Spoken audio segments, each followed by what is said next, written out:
Echoes of Elvis. There we go. Click the button. We should be going. We're good. We're on. Fire away, Elvis. Thank you so much. All right. So good morning, everyone. I wasn't here for the initial Echoes of hellos. Elvis. There.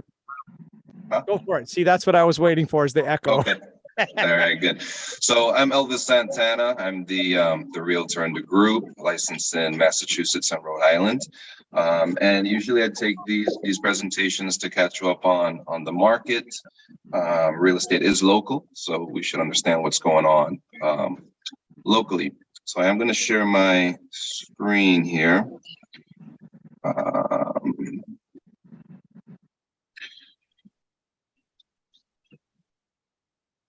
Okay, there we go. So the update for this year. So this is going to focus on single family homes in particular. I know in the past I've touched on multifamily and what's going on in that space. I mean, we all know it's kind of crazy and driven by rents. There's still a lot of activity there, but nothing's moving as quickly as it was before. In either space, transactions are, I think, historically down. We'll get into some of the reasons for that now. So Bristol County, and this is specifically Bristol County, Massachusetts, South Coast, right? So we're going to be looking at the numbers between the sales in December compared to the sales in June, because usually we do a year over year, but everything is fluid right now and moving pretty rapidly, the changes that are happening. So we're going to be looking at June, which is about the point that the rapid increase in interest rates starting affecting the market. So average sales prices are down about 5% in Bristol County from June of this past year, and the average dollars paid per square foot are also down by about the same click, 5%. So just to keep it into perspective, we're still 9% above where we were a year ago, and 4% above in square footage. So we're giving some of the increases back from 2022, but we're still up year over year. I think we're all trying to understand if this trend is going to continue and start reversing the gains that we made over the past year even further. One of the big issues, one of the big things that's still avoiding an actual crash is the fact that supply is still extremely and historically low. So we'll be getting into that in a little bit. But part of the reason why I want to point out that we're giving some back is that we can still give a little bit more back and we'll still be well above where we were before we started the pandemic. The pandemic was really the catalyst here, and all the demographic changes and societal changes that were happening and they infected not just the real estate market, but almost every other aspect of life. Like I'll show this one here quickly. Since before the pandemic, I mean, we've picked up overall nationwide about 40% increases in home values. So Americans that have held on are sitting on a lot of equity, and people that have not been able to purchase now have an uphill battle, not just in what the cost of homes are now after the pandemic, but also the cost of servicing that debt, specifically with the mortgage interest rates and where they are. So we'll take a look at Providence County, much the same way. Average sale prices are down 8% since June, and so are the average square foot, dollars paid for average square foot. So people are spending less on homes, which is a theme across any industry, any expense category. And but our average sales prices are still up 6% from where we were a year ago. So same deal, we're giving some back from the increases that we started 2022 with through the middle part of the year. And same thing in Providence County, supply is still historically and extremely low. So the issue here is, I would say, we say that demand has been impacted by the rise in interest rates. And I want to reframe that, because I don't really look at it that way. I say that really affordability has been impacted. The need, in place of demand, the need is not just still there, but actually increasing. As we're not building, and that the ability to purchase has created a pent up need that is still visible, out in the market. And that's best expressed because of the cost of homes. That is best expressed in when we look at the activity broken down by price range. I'm able to look at it in Providence County because of the way the Rhode Island MLS is structured. I'm able to play with the data a lot better than I can with Massachusetts. But the theme is still the same within the south coast of Massachusetts and what is Providence County. So you'll see that most of the supply constraints, even though everything is constrained, but it's more skewed towards the lower end. So that's where the demand is. That's where people can afford. I was not able to prepare numbers to show that on the low end, we're not really seeing those price drops. The price drops are, or the average price reductions or decreases are skewed towards the higher end. Homes that cost $500,000, $600,000 plus is where we're seeing the majority of the decrease in average home sale prices. When you're in the affordable end, between 250 and 450,000, we're not really seeing 5%, 8%, drops in average sale prices. In some counties, we've actually seen an increase still, not as sharply as before, but still increasing despite the interest rates.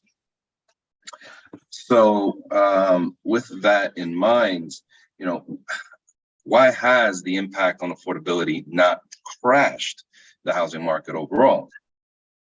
So it's because supply has also dropped. So the buyer activity has dropped, and so has seller activity. And both of these are due to the interest rates. So sellers are also affected by the interest rates. How are sellers affected by the interest rates is what a lot of people ask me. And it's because if you are sitting on a home, that you have your home, hopefully you're happy in your home, you have a lot of equity in your home, you're not going to sell it unless you have to, because you would then be shifting that equity or most of it to another home, and that the debt portion would now pay a much higher interest rate. So your costs will go up.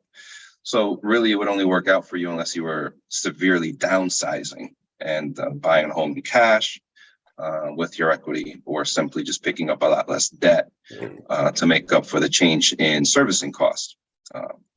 So since the interest rates are affecting both sides of the equation, the supply and the demand, the buyer activity and the seller activity, both of which have dropped.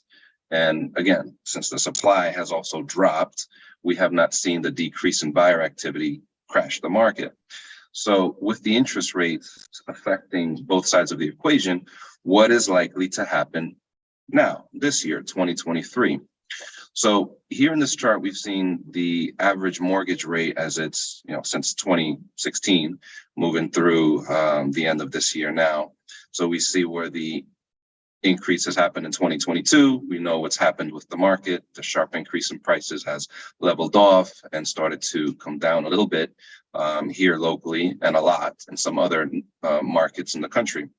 But the expectation is that in 2023, the interest rates are going to start decreasing. There's varied interest out there in the mortgage industry. I keep hearing that we're going to stabilize somewhere in the 5-point range. That we'll get there this summer, this fall, maybe this year. But the overall expectation that I hear from bankers and people in the mortgage industry is that rates will be coming down, and that's just a matter of time. And we have a lot of people with solid reputations out there that keep their eyes on the market, and these are their expectations. So if we sum them all up together as a meta-analysis of all of their projections, we see that we should expect to be about flat this year. This is a nationwide number. And because a lot of the big real estate drops are happening in other parts of the country, I think it's good to notice that since we don't have that here, being flat in the country probably is very, very good for us here, since we have, quote unquote, outperformed the rest of the country here in the Northeast. Or most of the rest of the country. From all of these forecasts here, my favorite one is the HPES, that's the Hartford Politics and Economic Society. It is a summary or an average of over 100 economists and what they think is going to happen with the market. I like their number best. Just don't tell the NAR that. So in the meanwhile, as we wait for interest rates to stabilize and for the market to become something that's a little bit more, I don't want to say predictable, but more reliable, as we make our decisions to buy or sell homes, what can buyers do to position themselves to not suffer any further consequence of the instability that we have? So mortgage rate buy downs have become a very popular option that we've been doing with buyers. And basically that means that we get the seller to contribute some money towards the buyer's financing cost and buying down the interest rate so that they end up with an interest rate in the 4s or the 5s, depending on how much is contributed. So that contribution has been better for sellers to consider than simply dropping the price of their homes drastically in order to find a buyer that's able to pay higher interest rates. Just help them buy down the rate. So that's been something that helps both sides here. And then also adjustable rate mortgages.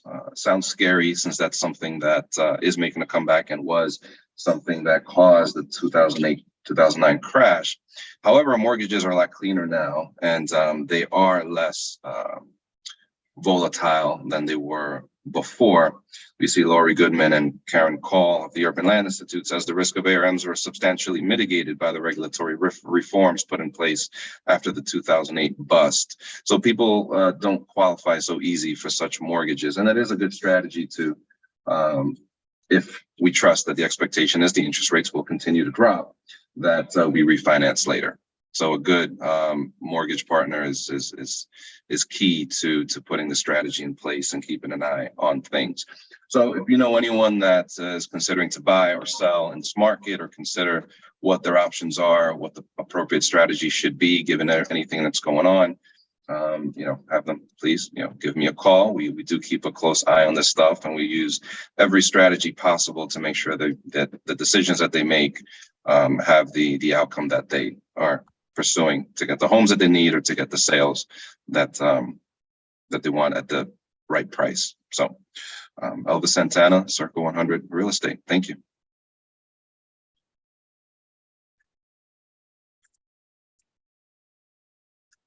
If you guys have any questions, I'm happy to talk about this. I talk about this stuff all day long. Yeah, thank you, Elvis.